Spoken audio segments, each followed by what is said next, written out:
Agricultura BR ao vivo, então, a partir deste momento, pelo Canal do Boi e pelo Agrocanal. Já vou explicar, vamos encerrar aqui hoje um pouco mais cedo, 12h40, e vamos seguir pelo Agrocanal. Então você acompanha nas duas emissoras do Sistema Brasileiro do Agronegócio. Neste momento, você acompanha pelas antenas parabólicas, no sistema digital e analógico em todo o Brasil, também pela NET Claro TV, nos canais 190 e 690, pelo portal sba1.com, que tem notícia, informação, bons negócios, oportunidades, e Canal do Boi e Agrocanal também. Você acompanha pelas páginas do Facebook, Canal do Boi, Agrocanal, e todas as páginas que levam o Agricultura BR, e a partir deste momento pela TV Imaculada, que está linkada aqui no Agricultura BR, levando o nosso sinal aberto para todo o estado do Mato Grosso do Sul. Sejam todos bem-vindos.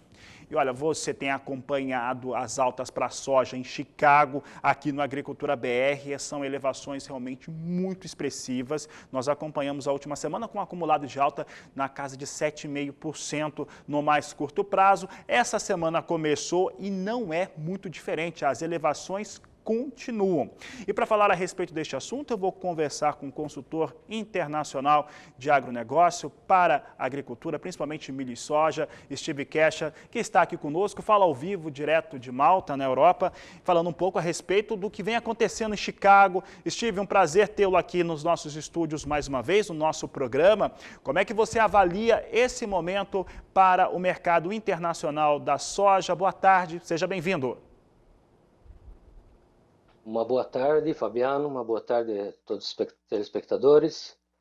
Realmente é uma puxada muito forte. A gente tem notado aí nos últimos meses um rally um pouco mais forte. Na verdade, são um conjunto de fatores que já davam a indicar o ano passado que ia ter um rally nas commodities agrícolas de modo geral. Isso não está acontecendo só na soja, né?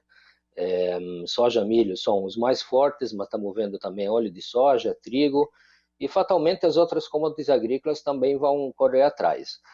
A demanda está muito forte internacional, puxado pela China. Temos uma guerra para a área nos Estados Unidos, disputa para soja e milho, obviamente, cada um precisa de área. Temos a questão também do Covid-19, estamos aqui na Europa se preparando para o verão do hemisfério norte, onde muitos países já com a vacinação avançada, o turismo pode abrir de volta, e acima de tudo, especificamente para a soja, os Estados Unidos não têm soja e o Brasil comercializou boa safra, boa parte dessa safra de 2021. Sem contar que tem um fator ainda mais importante, isso olhando para frente, e ninguém sabe o que vai acontecer com a safra americana. Essa questão, Steve, de ninguém saber o que vai acontecer com a safra norte-americana é um dos principais fatores hoje que vão lidando com o mercado. Eu creio que vai ter especulação, como todo ano acontece, até essa safra ficar mais definida. E o fato é que faz muito frio ainda nos Estados Unidos, muitas áreas de produção ainda têm temperatura de 0 grau e com chuva. No seu entendimento, soja tem espaço ainda para subir mais, pelo menos até ter uma definição melhor de semeadura para os norte-americanos? Sim, Fabiano, porque tudo parte do princípio que a demanda está muito forte, os estoques mundiais estão apertadíssimos, principalmente nos Estados Unidos, que vão fechar o ano com o estoque praticamente zerado. Então, o que acontece? Na mentalidade, na cabeça do comprador lá fora, existe dois riscos. Um de esperar para ver o que vai acontecer com a safra americana, correr o risco, se correr tudo bem, a tendência é que tem uma oferta relativamente boa, mas tem outra questão que todo ano acontece. Esse ano mais ainda, por causa dos estoques baixos, caso tiver problemas nos Estados Unidos, e esse ano não precisa ter grandes quebras, mas qualquer ameaça vai deixar com que esse mercado fique mais especulado.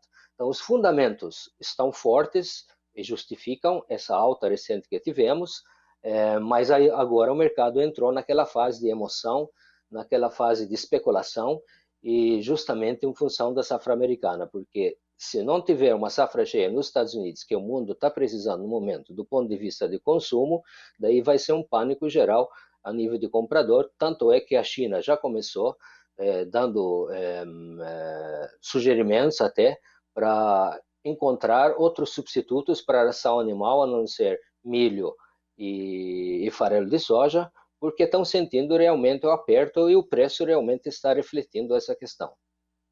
Steve, sobre essas questões, né, a China buscar outros cereais e até outras oleaginosas no próprio país para conseguir alimentar os seus rebanhos, é uma coisa natural, é uma coisa que o pecuarista aqui no Brasil faz também.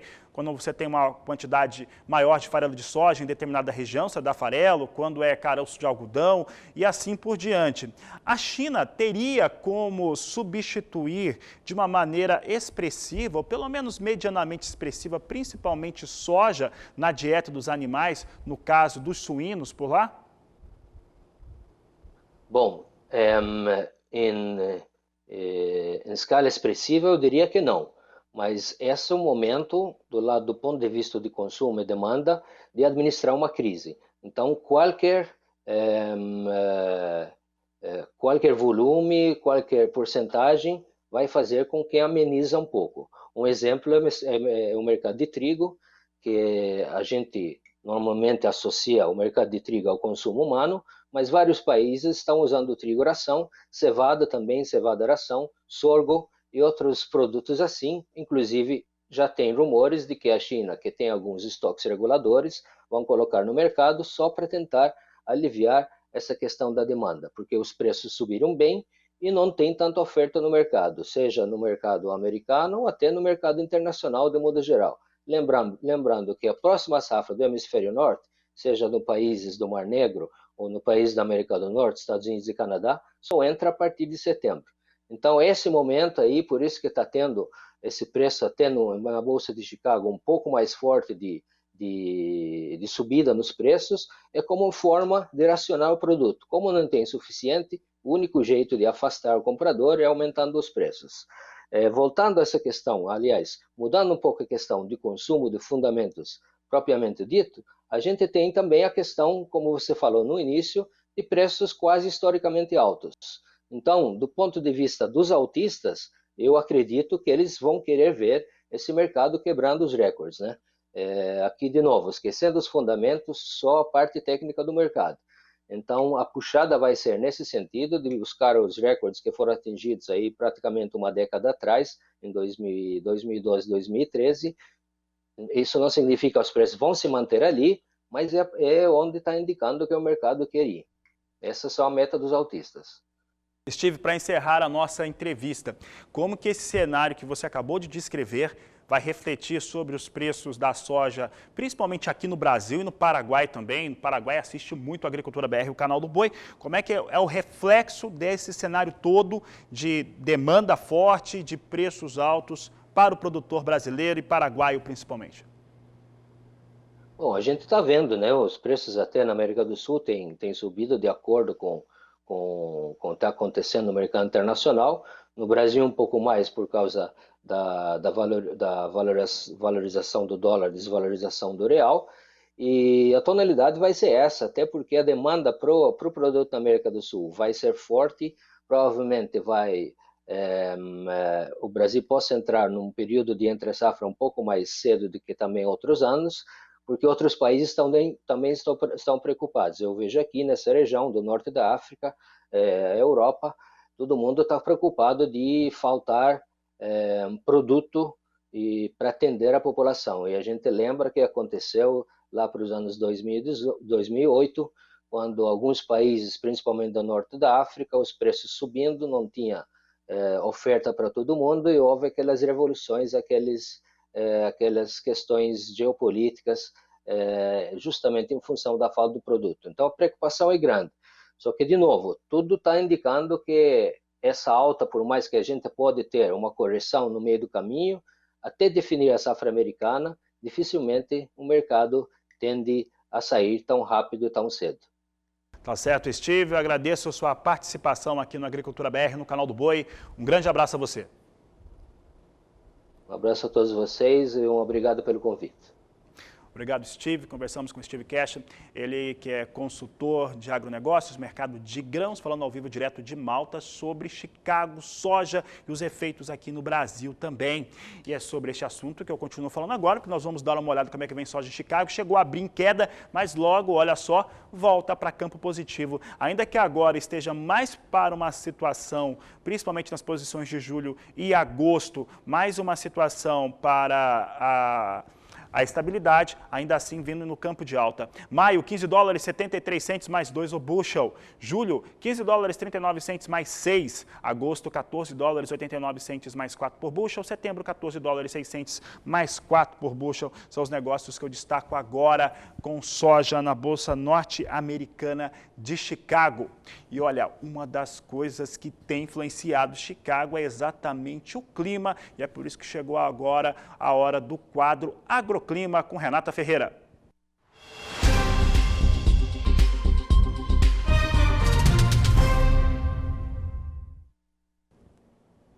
E olha só, nos Estados Unidos, como eu disse, tem muito frio ainda, áreas congeladas, 0 grau, e isso impede que se tenha cultivo do cereal, milho e também da oleaginosa, soja, entre outras culturas. E nós perguntamos para Renata Ferreira como é que está a situação por lá, porque quanto pior estiver, mais sobe soja, sobe milho também no cenário internacional. Como é que vem essa situação? Renata, boa tarde, seja bem-vinda. Olá, Fabiano, muito boa tarde para você, boa tarde a todos aí que acompanham a Agricultura BR.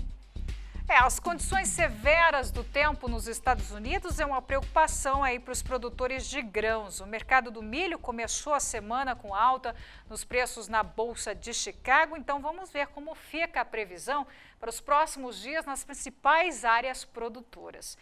O aumento nos preços se deve aí ao frio intenso e ao tempo seco. E as simulações mostram, Fabiano, que nos próximos 5 dias até tem alguma chuva prevista, com acumulados variando aí entre 30 a 50 milímetros aproximadamente. Mas o problema são as temperaturas baixas. Grande parte da região segue aí com mínimas bem abaixo dos 3 graus e é alto o risco para chuva congelada, neve e também geada. Além, lógico, de manter a água congelada sobre o solo produtor. Na primeira semana de maio, a chuva perde força novamente, com acumulados muito baixos. E as temperaturas continuam caindo. Serão pelo menos aí mais de 10 dias de frio intenso sobre as áreas produtoras de grãos. As culturas que mais sofrem com o frio nesta época são o milho e a soja, que já registram pelo menos aí 2 semanas de altas nos preços. Agora, na segunda semana de maio, os modelos até indicam aí uma diminuição do frio, mas é algo, Fabiano, que precisa ser monitorado. E a gente segue aqui observando toda a previsão. É com você.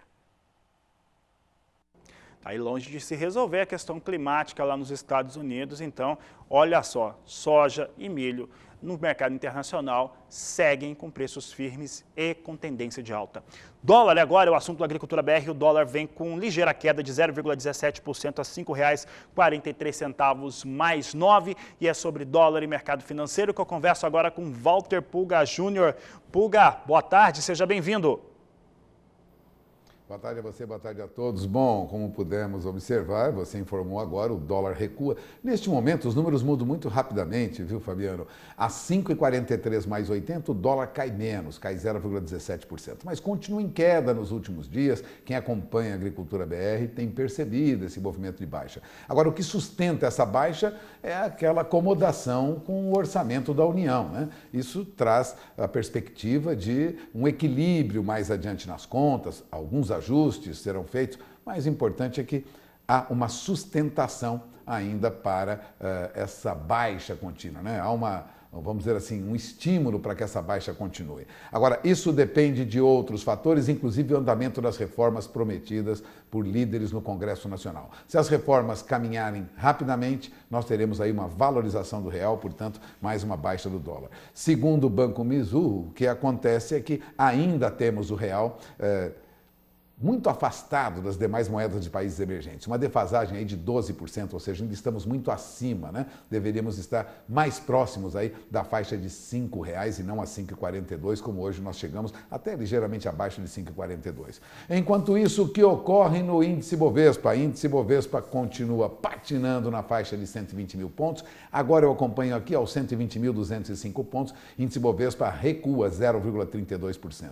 E por que recua? Bom, recua porque lá fora também nós temos Estados Unidos em baixa, os principais índices da Europa também vieram em baixa, não há, na verdade, nenhum estímulo para a recuperação do índice Bovespa. Agora, eu gostaria de ressaltar que entre as ações que recuam hoje no mercado da B3 e que influenciam negativamente o índice Bovespa estão os frigoríficos. Marfrig, agora há pouco, perdia 1,77%, Minerva caía 1,87%, JBS lidera entre os frigoríficos que mais perdem hoje na Bolsa, queda de quase 3,5%, e a Brasil Foods recua 2,70%, também está entre as ações com maiores baixas, entre as maiores baixas hoje no índice Bovespa. Portanto, o que nós temos na Bolsa é um movimento de queda para frigoríficos, isso também contribui de alguma maneira para a queda do índice Bovespa. Só não cai mais o índice Bovespa porque as ações da Vale têm tido alta, as ações da Vale tendem a uma recuperação, mesmo assim não é uma recuperação muito, vamos dizer assim,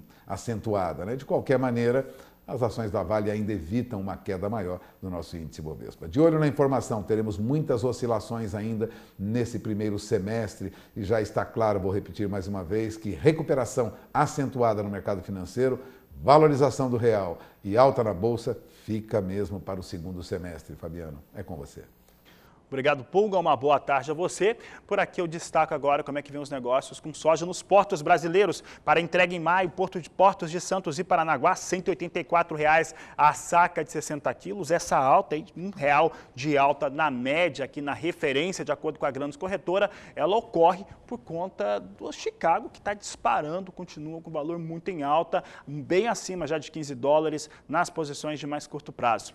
Eu vou para o intervalo comercial, porque daqui a pouco eu falo a respeito de milho aqui no Agricultura BR. O assunto de logo mais, vamos ter um balanço sobre como é que vem a situação da safra no estado do Mato Grosso do Sul. Vou conversar com o presidente da ProSoja do estado, André Dobache, depois do intervalo. E há pouco ocorreu uma live aqui no Mato Grosso do Sul, para todos, realizada pela Semagro, que é a Secretaria de Meio Ambiente e Agronegócio do Estado, e também a ProSoja de Mato Grosso do Sul, trazendo números atualizados para a safra sul-mato-grossense de soja e o acompanhamento da segunda safra de milho que está nos campos. Para falar a respeito deste assunto, eu vou conversar agora ao vivo pela internet com André Dobache, presidente da ProSoja sul-mato-grossense. André, é um prazer tê-lo aqui no Agricultura BR mais uma vez. Quais são os números? A gente quer saber do milho, sabe, André? É o milho que está aí deixando o pessoal mais preocupado mesmo. Como é que a ProSoja tem avaliado esse momento da safra sul-mato-grossense? Boa tarde, seja bem-vindo. Olá, boa tarde a todos. É um prazer estar aqui com vocês mais uma vez, sempre à disposição aí do canal do Boi. Pois é, o milho realmente está uma ansiedade tremenda para nós, produtores rurais, né? O que acontece? Enquanto a gente colocou a soja numa janela de semeadura que a cultura gosta muito, que é a segunda quinzena de outubro e a primeira quinzena de novembro, no máximo, né? O milho semeado em março, né? Que é a soja semeada em outubro, novembro, ela faz com que o milho seja empurrado para uma janela de semeadura mais tardia, que fez com que o produtor semeasse milho aí ao longo do mês de março, chegando até o mês de abril, né? Impulsionado por preços mais altos, o produtor acabou adotando mais risco. Porém, é sabido aí pelas instituições de pesquisa, já colocou esse dado para a gente, que sempre que a gente entra no mês de março semeando milho aí, né, após o primeiro decêndio de março, a insegurança toma conta, né? A instabilidade climática e a própria falta de luz para o desenvolvimento da cultura de milho faz com que as produtividades aí fiquem bem abaixo da média histórica, né? E isso, nesse ano, a gente já observou a semeadura do milho acontecendo aí final de março, né, começo de abril, então tem bastante lavoura subdesenvolvida no estado do Mato Grosso do Sul, o que faz com que a nossa previsão de produtividade fique na casa dos 75 sacos por hectare. André, o meu colega aqui de empresa, o João Pedro Cuti Dias, é o consultor aqui do Canal do Boi, ele está andando hoje por algumas fazendas, seguindo ao sul do Mato Grosso do Sul, e as primeiras informações que ele nos trouxe das propriedades, principalmente as mais próximas a Campo Grande, partindo aí de Sidrolândia e aí ficando um pouco mais distante, é que não começou o pendoamento, pelo menos na maior parte dessas áreas de produção de milho. Como é que está a avaliação de vocês sobre o estágio de desenvolvimento do milho neste momento? Porque esse estágio, ele acaba colocando um risco maior ainda sobre essas lavouras. Perfeito, perfeito. É justamente isso. A observação dele está correta. Então, nossos técnicos aí espalhados por todas as regiões produtoras do Mato Grosso do Sul, eles percebem o mesmo, né? O milho muito novo ainda, muito milho em estado vegetativo ainda, né? Então, esse estádio, ele praticamente não tem nada de produtividade definida, então o milho ainda tem uma grande jornada pela frente e isso faz com que só aumente a ansiedade do produtor aí, em função das perspectivas, né, baixistas aí de clima, né? Desculpa, perspectivas pessimistas de clima.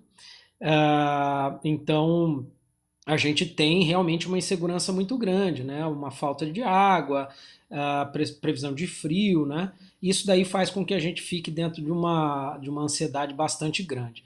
Vale lembrar que, como você mesmo disse aí, dos seus técnicos que estão a campo, esse milho que ainda não pendoou, ele precisa realmente pendoar com um tempo limpo e ter conforto hídrico, né, para que ele consiga colocar uma espiga de qualidade, fazer o enchimento de grãos de qualidade, né? A polinização do milho agora, né, que depois desse pendoamento a gente entra aí na fase de polinização, é muito importante nessa hora aí que a gente tenha um bom clima, né, para o desenvolvimento dessa cultura campo e para consolidar bons resultados. Certo, André, para encerrar a nossa entrevista, lavoura de milho aqui no Mato Grosso do Sul, sobre forte risco ainda, principalmente por conta das questões climáticas e o ponto de desenvolvimento.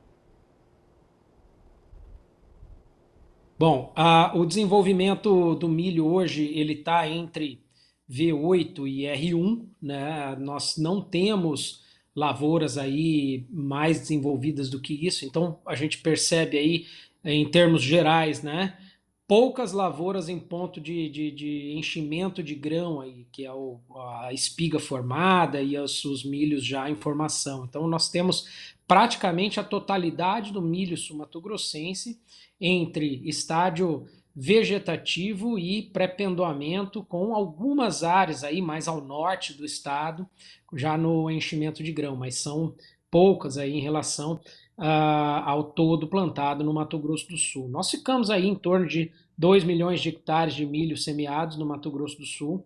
A nossa previsão é que essa safra se consolide, a gente vai ter esse dado auditado pelos nossos técnicos e pelo imaginamento de satélite, que agora com a pandemia foi bastante prejudicado, viu, Fabiano? Então, a gente espera aí que nos próximos dias aí a gente consiga um imaginamento melhor para que a gente tenha aí a consolidação desses 2 milhões de hectares de milho semeados no Mato Grosso do Sul.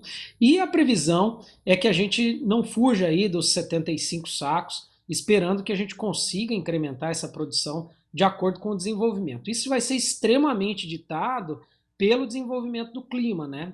Então a gente vem acompanhando aí as previsões climáticas e na medida que a gente tem aí chuvas, mesmo que isoladas, né? A gente percebeu aí nesse final de semana algumas chuvas isoladas, né, em algumas regiões do Mato Grosso do Sul, não foram, infelizmente elas não foram gerais, né, generalizadas, mas bastantes regiões aí produtoras de milho que receberam alguma chuva e isso faz a gente ter um pouquinho mais de conforto, mas a ansiedade continua tomando conta aí do produtor de milho sul-mato-grossense.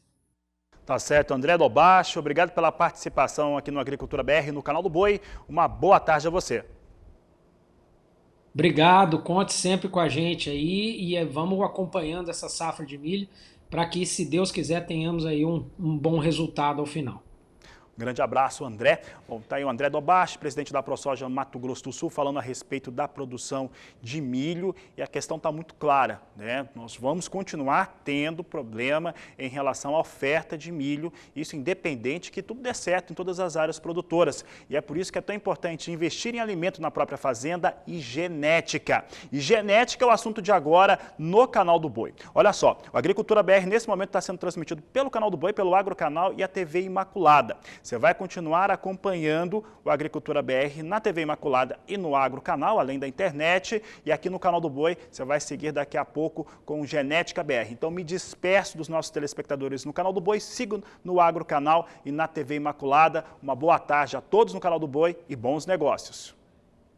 Sigo agora pelo Agrocanal e pela TV Imaculada, trazendo a você ainda informações sobre o mercado do milho, porque as chuvas estão cada vez mais esparsas no estado de Mato Grosso. E isso, claro, que traz irregularidade, e irregularidade é preocupação para quem produz. É o que você confere agora na reportagem de Valdir Pacheco.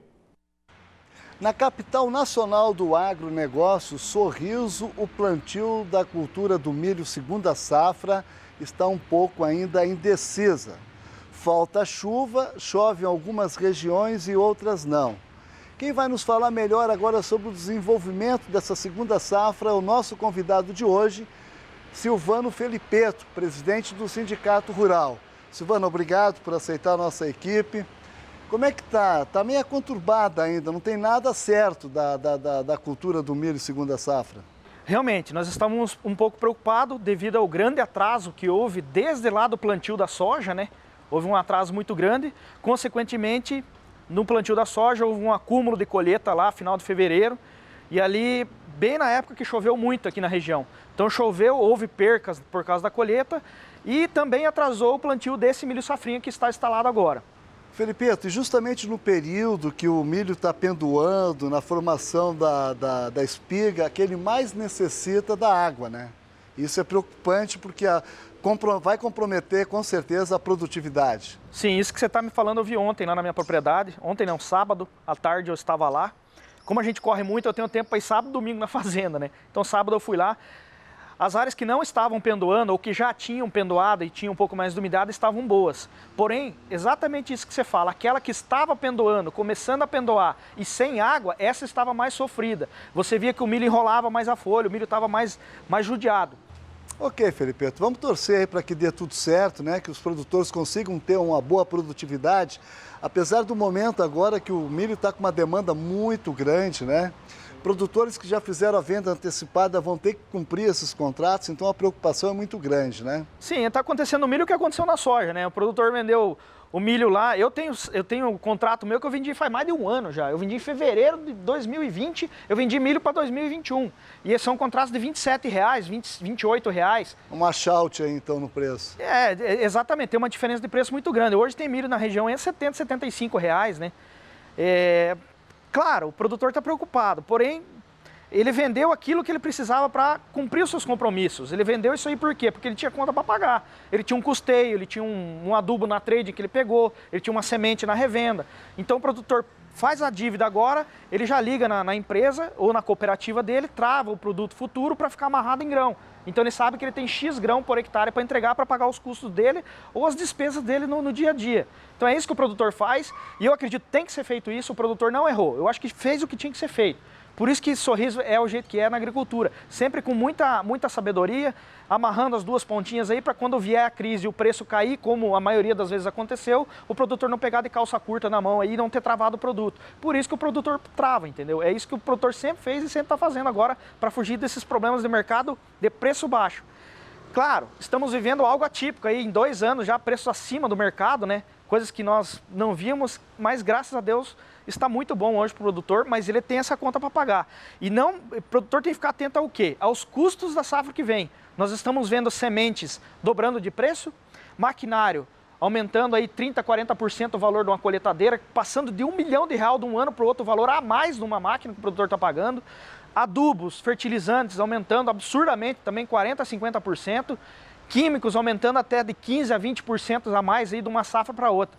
O produtor está com uma rentabilidade boa, porém os custos deles estão subindo. Então fica esperto, produtor fica esperto, porque pode ser que produto caro no mercado hoje não significa renda no bolso do produtor. Isso que ele tem que prestar atenção, na relação de troca. Por isso que o produtor faz as trocas dele. Tá aí a mensagem do presidente do Sindicato Rural de Sorriso, que é um dos maiores produtores de grãos do Brasil e do mundo. Agradeço aqui mais uma vez a sua participação, muito obrigado. Obrigado, Pacheco, e sempre estaremos à disposição do Canal do Boi aí. Obrigado. Ok, obrigado. Acabei de conversar com o presidente do Sindicato Rural, Silvano Felipeto. De Sorriso, Mato Grosso, Valdir Pacheco.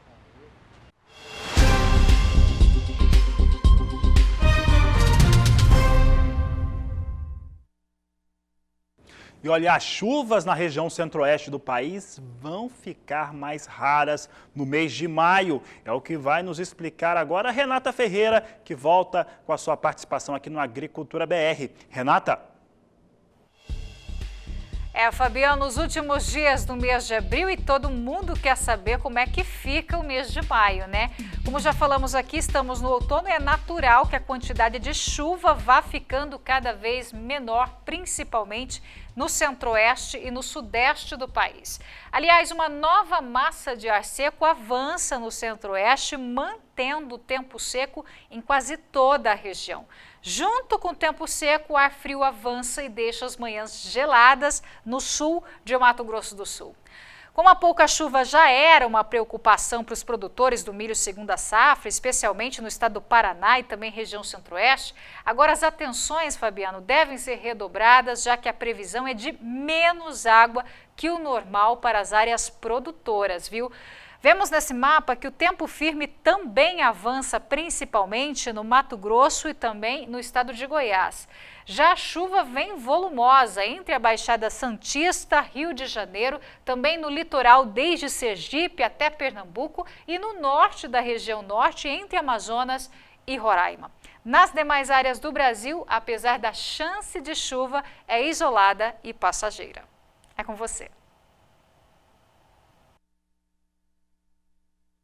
Tá aí a Renata explicando, vai chover menos no centro-oeste, é comum para essa época do ano, né? Maio, junho, julho, até que vem agosto, é aí que não chove mesmo, e as chuvas só começam a ter ali uma volta lá para o mês de outubro, para a segunda quinzena, se tudo der certo, né? Então a gente torce para que as precipitações sejam melhores, porque se não chover um pouco agora, a situação fica mais complicada por conta desse milho que não pendoou ainda na maior parte do centro-oeste brasileiro.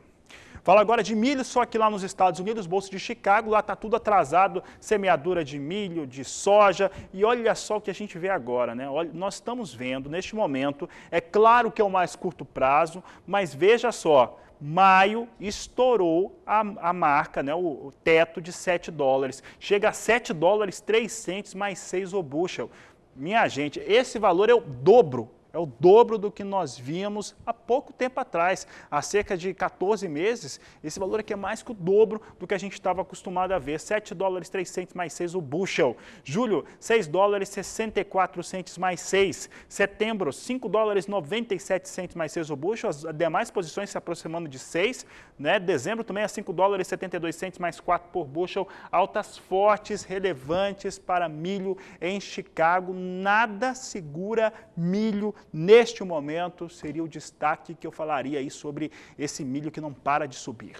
A Agricultura BR vai para o intervalo comercial, porque daqui a pouco eu falo sobre mercado do café. Você vai acompanhar o que vem acontecendo com o mercado físico e futuro para o Arábica e também Robusta Conilon.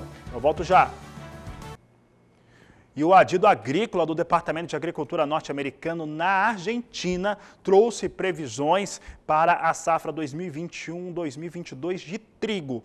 Em relação aos argentinos, o adido norte-americano acredita numa produção do país vizinho ao Brasil de 20.500.000 toneladas, uma elevação na produção de trigo. Você vai acompanhar comigo agora os dados em relação à produção, área ocupada, exportação e principalmente exportação de trigo para o Brasil. Veja só o que acontece com a Argentina, de acordo com o departamento, com a adido agrícola, do Departamento de Agricultura norte-americano. Tá? É o adido agrícola do USDA. Você tem aqui uma produção estimada em 20 milhões e 500 mil toneladas, uma área de 6 milhões 665 mil hectares, exportação de 13 milhões e 900 mil toneladas. E assim, especificamente, né, quando fala da exportação brasileira, a Argentina deve exportar na próxima safra 6 milhões de toneladas. Os números que nós estamos vendo aqui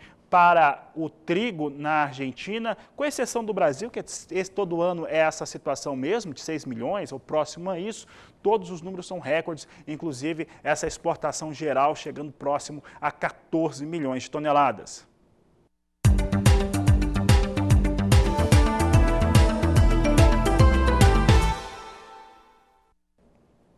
Falamos agora sobre café no Agricultura BR. Você acompanha comigo agora como é que estão os negócios ao vivo para o café arábica negociado na Bolsa de Nova York. Você tem aqui plataforma Ice Futures com alta. Você tem posição de maio, $1,42 mais 95 a libra peso. Julho, $1,45 mais 10. Setembro, $1,46 mais 95. E dezembro, $1,49 mais 10 por libra peso. São os negócios com o café arábica na Bolsa de Nova York.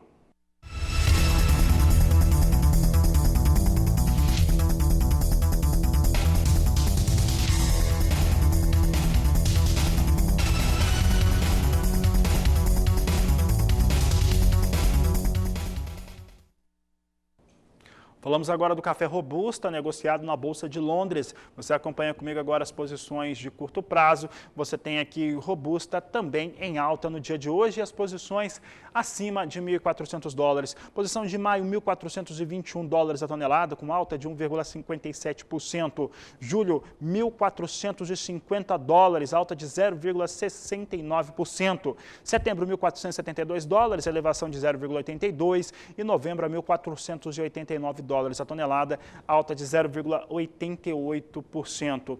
E olha, quanto também às questões que estão sendo colocadas sobre Conilon e Robusta, principalmente aqui com uma safra um pouco melhor no Brasil, o fato é o seguinte: há uma produção menor de arábica, não só no Brasil, mas em todo o mundo. E o Brasil é o maior produtor de arábica do mundo.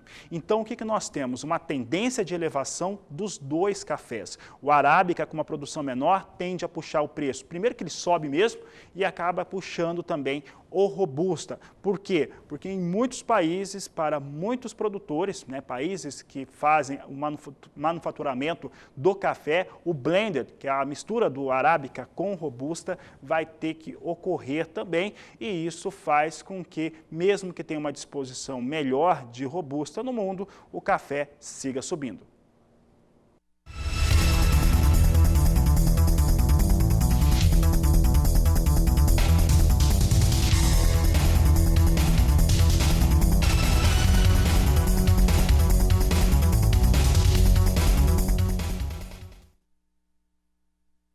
E a Embrapa está de aniversário. Hoje, mais cedo, houve uma coletiva de imprensa online e quem participou dela foi a repórter Kylie Rodrigues, que falou um pouco sobre essa data tão importante para a pesquisa agropecuária brasileira. Com um total de 43 unidades em todos os biomas brasileiros, a Embrapa está completando 48 anos. Neste período, segue com a missão de pesquisar e auxiliar trabalhos no campo. Durante coletiva online, o presidente apresentou o balanço social referente a 2020 de estudos científicos desenvolvidos pelas unidades. O Brasil é referência em ciência, tecnologia e inovação. É um dos líderes mundiais na produção de alimentos, com exportações para cerca de 170 países. Mais de 20% do produto interno bruto, PIB, tem origem no esforço que vem da pesquisa e do campo. 4 lançamentos foram apresentados, sendo uma cultivar transgênica para o setor do algodão. Ela é indicada para o cultivo em áreas comerciais de elevada produtividade nos cerrados. E ela vai estar disponível para os produtores a partir da próxima safra de algodão. Lançamos também, nos nossos 48 anos, a primeira cultivar brasileira de soja convencional, com resistência à ferrugem asiática e tolerância a percevejos. A coletiva finalizou com destaque para o crescimento da produção brasileira. Que o Brasil será o maior protagonista da produção de alimentos, fibras e bioenergia do mundo em 2030. Nós vamos aumentar a produção de alimentos no Brasil, né, por meio do aumento da eficiência, por meio do aumento da produtividade e por meio da incorporação, né, de pastagens degradadas. Hoje nós temos algo em torno de 90 milhões de pastagens com algum nível de degradação, e nós vamos trazer essas pastagens degradadas com tecnologia para a matriz produtiva brasileira. De Campo Grande, Kaile Rodrigues. Aí os cenários da Embrapa, nós torcemos muito pela pesquisa brasileira, principalmente os pesquisadores que têm trabalhos tão relevantes para o desenvolvimento da agropecuária e da sociedade como um todo. Encerrando essa edição do Agricultura BR, eu trago soja negociada em Chicago, que você acompanha comigo. Você tem aqui movimentação próxima à estabilidade, está estável soja neste momento. Posição de maio, $15,69 mais 6 o bushel. Julho, $15,38 mais 2. Agosto, $14,87 mais 4. E setembro, $14,01 mais 6 o bushel. Neste momento, setembro apresentando alguma queda, mas bem pequena ainda, né? Uma tendência de queda na posição de setembro, mas soja hoje oscilando um pouco, já abriu no negativo, subiu e agora vem estável. Vamos saber como é que está o dólar. Dólar comercial agora, nós temos a R$ 5,43 mais 2 o dólar comercial, queda de 0,31%. São os destaques desta edição do Agricultura BR. Nós voltamos logo mais às 16 horas no horário de Brasília, lá no canal do Boi. Eu desejo a todos uma excelente tarde, um grande abraço e até mais.